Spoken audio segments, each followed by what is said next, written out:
அஸ்ஸலாமு அலைக்கும் ஃப்ரெண்ட்ஸ், எப்படி இருக்கீங்க? நல்லா இருக்கீங்களா? பாருங்கள், நம்ம சிக்கன் ரோல் செஞ்சுருக்கோங்க.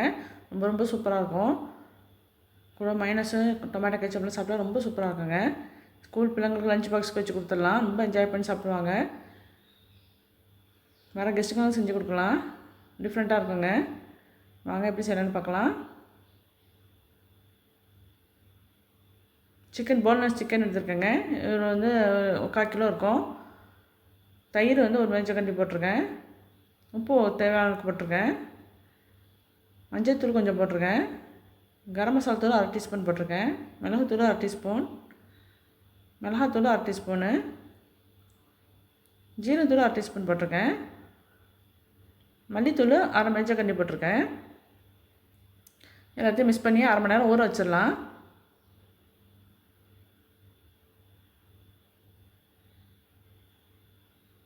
எப்போ சிக்கன் மசாலா போட்டு பாட்டி வச்சாலும் உடனே செய்யக்கூடாதுங்க. 1/2 மணி நேரம் ஊறினா தான் டேஸ்ட் கிடைக்கும்.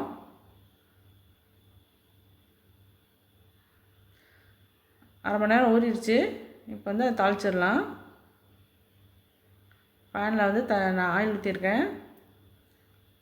பாட்டி வச்சுருக்கேன் சிக்கனை அதில் போட்டுடலாம். நல்லா 1/2 மணி நேரம் ஊறிடுச்சு.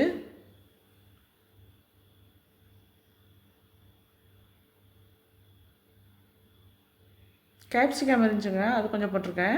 இது இல்லாதவங்க பச்சை மிளகா போட்டுக்கோங்க.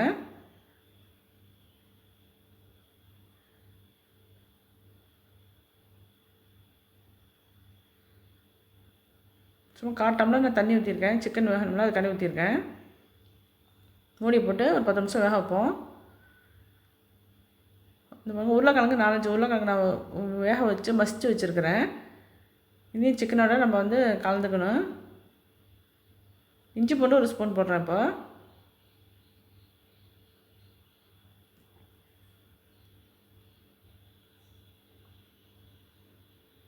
மற்ற மசாலாலாம் நம்ம சிக்கன்லேயே போட்டதுனால நம்ம எதுவுமே போடல. இப்போ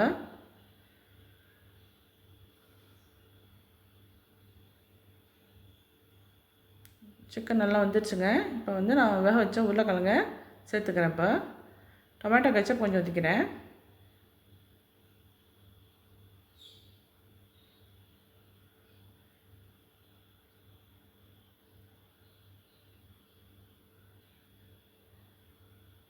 உருளைக்கிழங்க இப்போ போட்டுக்கலாம்.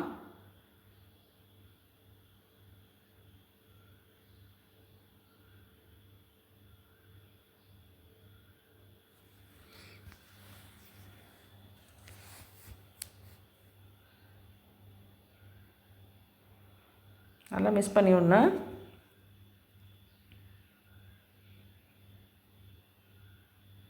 உள்ளே ஸ்டெப்பிங் ரெடி ஆகிடுச்சுங்க.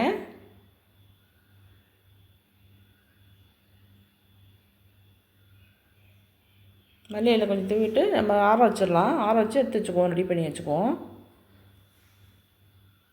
இப்போ மாவு குழைக்கலாம். மைதா மாவு நான் பெரிய கப்பில் 1 கப்பு போடுறேங்க. உங்களுக்கு தேவைப்படுற அளவுக்கு நீங்கள் போட்டுக்கோங்க. கூட குறைச்சி போட்டுக்கோங்க. இதே கோதுமை மாவுலேயும் செய்யலாம். கோதுமை தேவைப்பட்டால் நீங்கள் கோதுமை மாவு போட்டுக்கோங்க. தயிர் வந்து 1 மேஜக்கண்டி ஊற்றிருக்கேங்க. உப்பு தேவையான அளவுக்கு போடுறேன். நெய் வந்து 1 ஸ்பூன் போடுறேன். தயிர் இல்லாதவங்க ஒரு முட்டை ஊற்றிக்கலாம். இந்த நேரத்தில் முட்டை போட்டால் இன்னும் நல்லாயிருக்கும். சோடாப்பு 1/2 டீஸ்பூன் போட்டிருக்கேன்.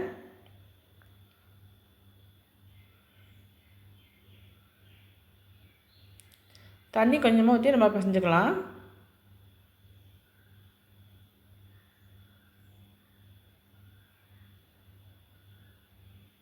பாருங்கள், கரெக்டாக வந்துச்சு பாருங்கள். மேலே கொஞ்சம் நெய் போட்டு அப்படியே தடவி எடுத்து வச்சிடலாம். இதுவும் 1/2 மணி நேரம் ஊறணும். மாவு ஊறணும். ஊறின பிறகு நம்ம தேய்ப்போம். நல்லா 1/2 மணி நேரம் ஊறிடுச்சுங்க. மாவு வந்து 3 விடையாக நான் போட்டுருக்குறேன்.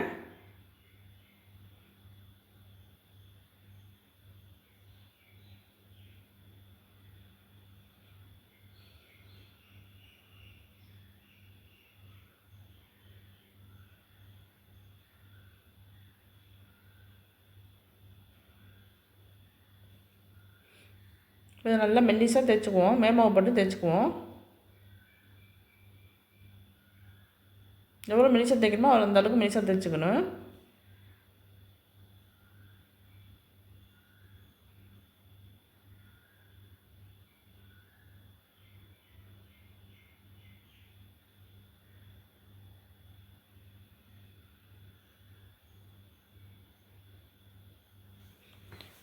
அடுப்பில் மெலிசாக இருக்கும், ஓரத்தில் மொத்தமாக இருக்குங்க. ஓரத்துலேயே நம்ம நல்லா மெலிசாக தேய்ச்சிக்கணும்.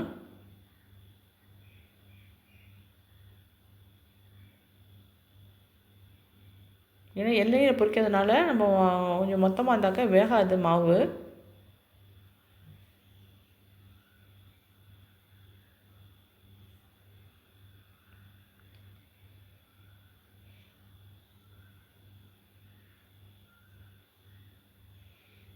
இப்போ வந்து நான் 6 பீஸாக நான் கட் பண்ணிக்கிறேன். சாரி 8 பீஸாக நான் கட் பண்ணிக்கிறேன்.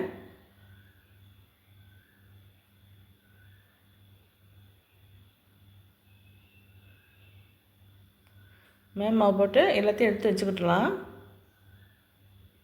கட் பண்ண மாவெல்லாம் எடுத்து வச்சுக்குவோம். அப்போ தான் ஒன்றும் ஒட்டாமல் இருக்கும் எடுக்கும்போது.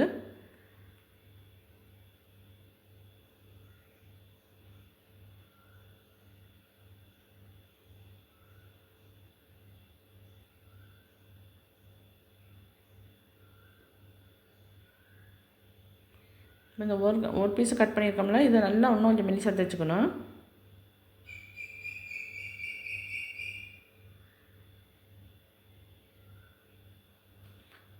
ஸ்டெப்பிங் வச்சிடலாம்.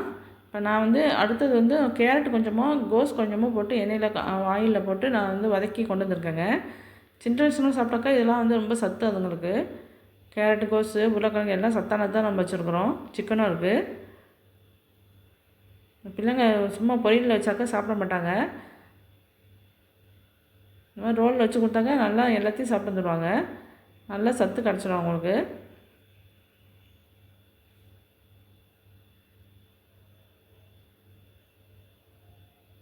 இப்போ என்ன செய்யலாம், இந்த சைடு கார்னர் 2 கார்னரையும் நம்ம வந்து அப்படியே ஸ்டெப்பிங்கில் நம்ம மேலே வச்சுக்குவோம். சைடில் உள்ளதை இப்போ மேலேருந்து அப்படியே ரோல் மாதிரி அப்படியே சுற்றிட்டு வரலாம்.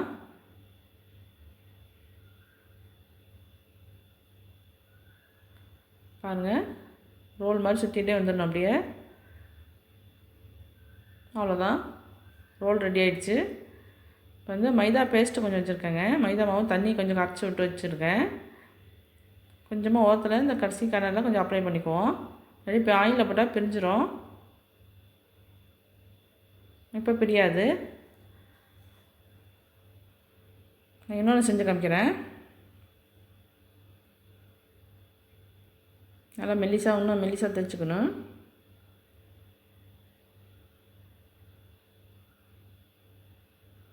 ஸ்டெப்பிங் உள்ள வச்சிடலாம்.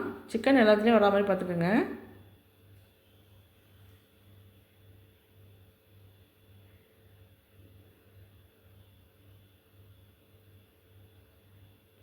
சைடில் 2 கார்னர் உள்ளதும் நம்ம வந்து ஸ்டெப்பிங் மேலே அப்படியே வச்சிடணும்.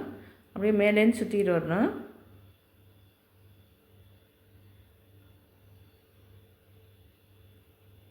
ஓரத்தில் நம்ம மைதா பேஸ்ட்டை கொஞ்சம் அப்ளை பண்ணிக்கணும். ரெடி ஆகிடுச்சு பாருங்கள். நம்ம செஞ்ச ரோல் ரெடி ஆகிடுச்சு. இப்போ ஆயிலில் பொரிச்சு எடுக்கணும்.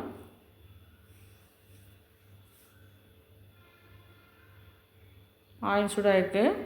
ஒன்று ஒன்றா போட்டுடலாம். போடும்போது சூடாக இருக்கட்டும். போட்ட பிறகு நம்ம வந்து மீடியத்தில் வச்சிடணும். இல்லாட்டி சீக்கிரம் கருகி போயிடும்.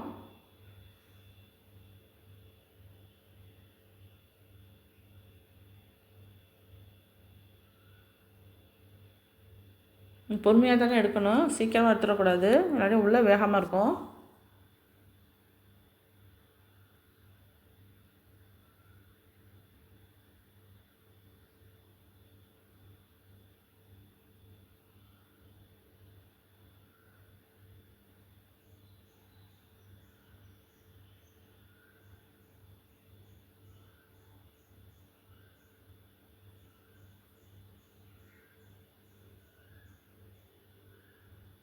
பாருங்க, நல்லா வந்துடுச்சு. ப்ரௌன் கலர் ஆகிடுச்சு.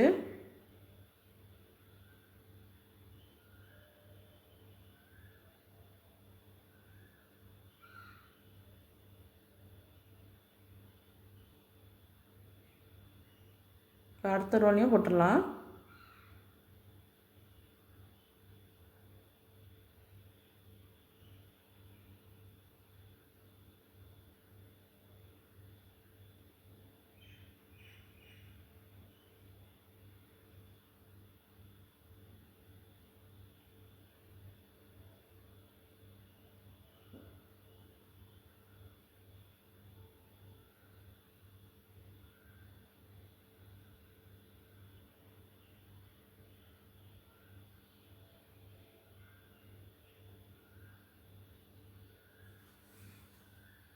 இப்போ எல்லாமே ரெடி ஆகிடுச்சுங்க.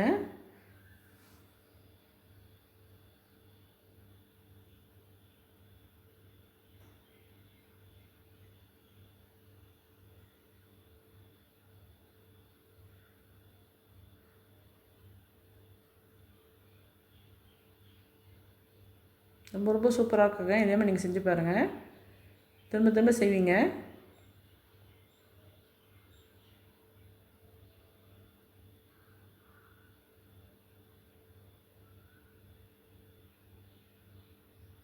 Chicken roll ready ஆகிடுச்சுங்க.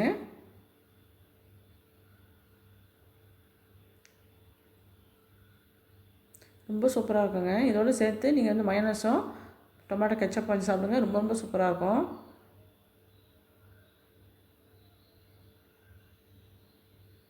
கடையில் வாங்காமல் மயோனஸ் நம்ம வீட்டில் செஞ்சால் ரொம்ப நல்லதுங்க. இதே மாதிரி செஞ்சு பாருங்கள். செஞ்சு பார்த்துட்டு நான் போடுற வீடியோ உங்களுக்கு பிடிச்சிருந்துச்சுன்னா லைக் பண்ணுங்கள், ஷேர் பண்ணுங்கள், சப்ஸ்கிரைப் பண்ணுங்கள், கமெண்ட்டில் சொல்லுங்கள் எப்படி இருக்குன்னு. தேங்க்யூ ஃபார் வாட்சிங்.